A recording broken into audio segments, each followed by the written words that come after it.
अस्सलामुअलैकुम सामीन। 30 मुहर्रमुल हराम और 26 जुलाई है। आज की ख़बरों की शुरुआत मज़ाहिर उलूम सहारनपुर के शोबा तजवीद के उस्ताद कारी अल-मुक़री मौलाना मसूद अहमद मज़ाहिरी फ़लाही की तिलावत कलाम पाक से की जा रही है। दरअसल कारी मौसूफ़ ने कल जुमे के दिन मगरबी उत्तर प्रदेश के ज़िला शामली के कैराना इलाके के गांव मोहम्मदपुर का दौरा किया था। यहाँ आपने जुमे की नमाज़ पढ़ाई थी। वो नमाज की तिलावत और मान खुतबा पेश खिदमत है। अज़रा इनायत कारी मौसूफ़ सोशल इंडिया न्यूज़ के दफ्तर में भी तशरीफ़ लाए थे, जहां उनका तफसीली इंटरव्यू लिया गया था। वो भी चंद घंटे बाद पेश खिदमत होगा। अल्हम्दुलिल्लाहि रब्बिल आलमीन अर्रहमानिर रहीम मालिकि यौमिद्दीन इय्याका नअबुदु व इय्याका नस्तईन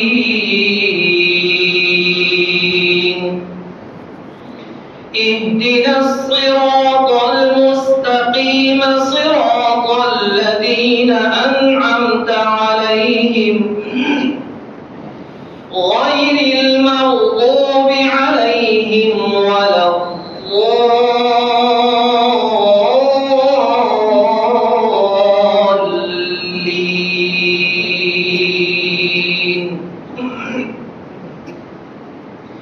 سبح اسم ربك الأعلى الذي خلق فسوى والذي قدر فهدى والذي أخرج المرعى فجعله غثاء أحوى سنقرئك فلا تنسى إلا ما شاء الله إنه يعلم الجهر وما يخفى ونيسرك لليسرى فذكر إن نفعت الذكرى سيذكر من يخشى ويتجنبها الأشقى الذي يصلى النار الكبرى ثم لا يموت فيها ولا يحيا قد أفلح من تزكى وذكر اسم ربه فصلى بل تؤثرون الحياة الدنيا والآخرة خير وأبقى إن هذا لفي الصحف الأولى صحف إبراهيم وموسى. الله أكبر. الحمد لله رب العالمين الرحمن الرحيم مالك يوم الدين إياك نعبد وإياك نستعين اهدنا الصراط المستقيم صراط الذين أنعمت عليهم غير المغضوب عليهم ولا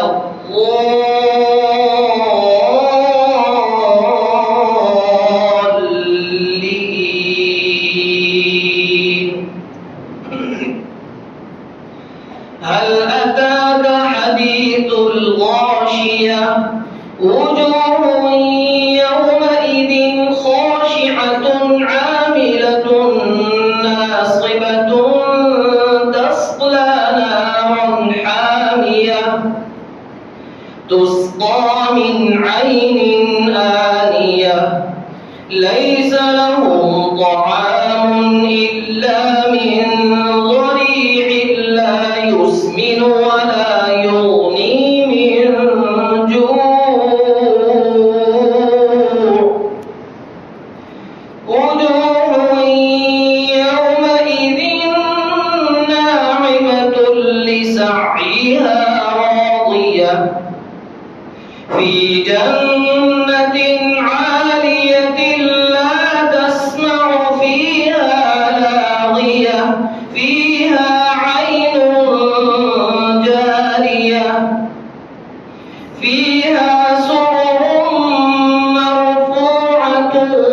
وأكواب موضوعة ونمارق مصفوفة وزرابي مبثوثة أفلا ينظرون إلى الإبل كيف خلقت وإلى السماء كيف رفعت وإلى الجبال كيف نصبت وإلى الأرض كيف سطحت فذكر إنما أنت مذكر لست عليهم بمسيطر إلا من تولى وكفر فيعذبه الله العذاب الأكبر إن إلينا إيابهم ثم إن علينا حسابهم.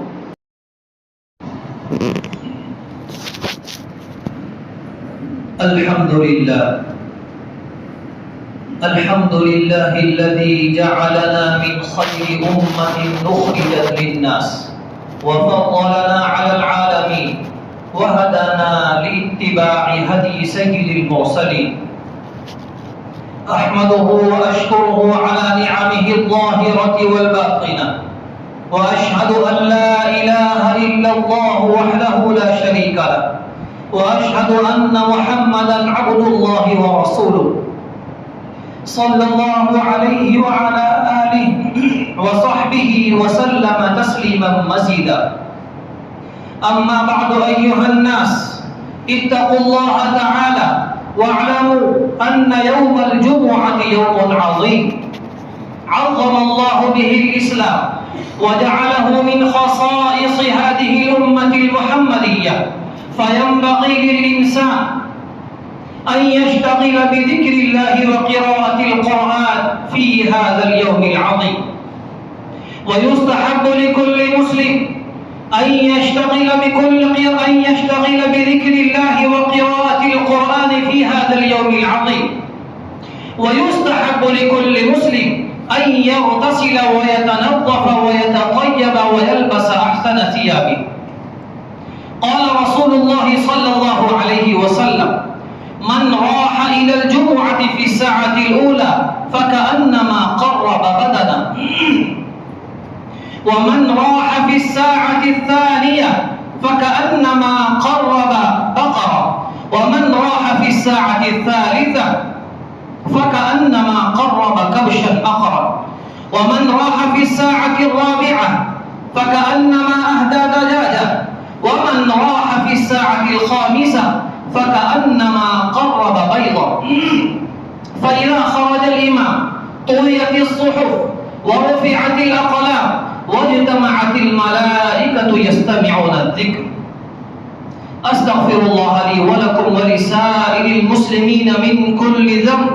إنه هو الغفور الرحيم إنه تعالى جواد كريم ملك بر رؤوف رحيم. الحمد لله الواحد الأحد وأشهد أن لا إله إلا الله وحده لا شريك له الفرد الصمد وأشهد أن سيدنا ومولانا محمدًا عبده ورسوله صلى الله عليه وعلى آله وصحبه والتابعين. أما بعد أيها الناس اتقوا الله في السر والعلن واحذروا الفواحش ما ظهر منها وما بطن واعلموا أنكم مجزيون بأعمالكم ومحاسبون على أقوالكم وأفعالكم فمن يعمل يعمل مثقال ذرة خيرا يره ومن يعمل مثقال ذرة شرا يره هذا وإن الله أمركم في محكم تنزيله بالصلاة والسلام على رسوله فقال إرشادا لكم وتعليما إن الله وملائكته يصلون على النبي يا أيها الذين آمنوا صلوا عليه وسلموا تسليما اللهم صل وسلم على خاتم النبيين محمد وعلى الخلفاء الراشدين أبي بكر الصديق وعمر الفاروق وعثمان بن عفان وعلي بن أبي طالب وعلى أزواج النبي أمهات المؤمنين وعلى سائر الصحابة والتابعين رضوان الله تعالى عليهم أجمعين إن الله يأمر بالعدل والإحسان وإيتاء ذي القربى وينهى عن الفحشاء والمنكر والبغي يعظكم لعلكم تذكرون